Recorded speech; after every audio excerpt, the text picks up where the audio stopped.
রাজনৈতিক আন্দোলনে বোমা হামলায় হারিয়েছেন দুটি পা। আজীবনের জন্য পঙ্গুত্ব বরণ করলেও মনের জোর এতটুকু কমেনি নারায়ণগঞ্জের চন্দনশীলের। ছুটে এসেছেন প্রিয় দলের সম্মেলনে।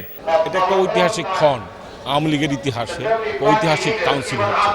সেখানে যদি বাড়িতে বসে থাকি তাহলে মানে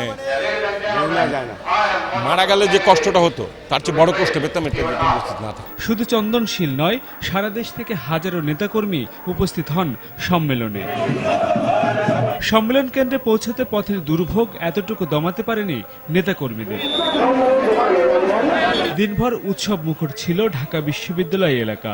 নেতাকর্মীদের মিলন মেলায় পরিণত হয় সোহরাওয়ার্দী উদ্যানের আশপাশ। সারা দেশব্যাপী যে জাগরণ, যে উৎসাহ উদ্দীপনা, সেই উৎসাহ উদ্দীপনার কারণে নিজে আসতে পেরে নিজেকে ধন্য মনে করছে। দুঃসময়ের কর্মী যারা ছিল বিগত দিন, তাদেরকে সঠিকভাবে এই কাউন্সিলের মধ্য দিয়েই মূল্যায়ন করে রাজনীতি করার সুযোগ দেবে এবং দলকে সুসংগঠিত হবে। বাংলাদেশ আওয়ামী লীগের কাউন্সিল যে এত সুন্দর হয়, এটা একমাত্র বাংলাদেশ আওয়ামী লীগের দ্বারাই সম্ভব। নেত্রী যে ঘোষণা দেবে সেটাকে আমরা সাদরে গ্রহণ করবো, এটাই আমাদের বাংলাদেশ আওয়ামী লীগ। সাজসজ্জা আর বর্ণাঢ্য আয়োজন মুগ্ধ করেছে সম্মেলনে আসা অতিথিদের। বাংলাদেশের ইতিহাসে কোনো রাজনৈতিক দলের এত বড় এবং এত জাঁকজমকপূর্ণ এবং বর্ণাঢ্য একটি সম্মেলন অনুষ্ঠিত হচ্ছে।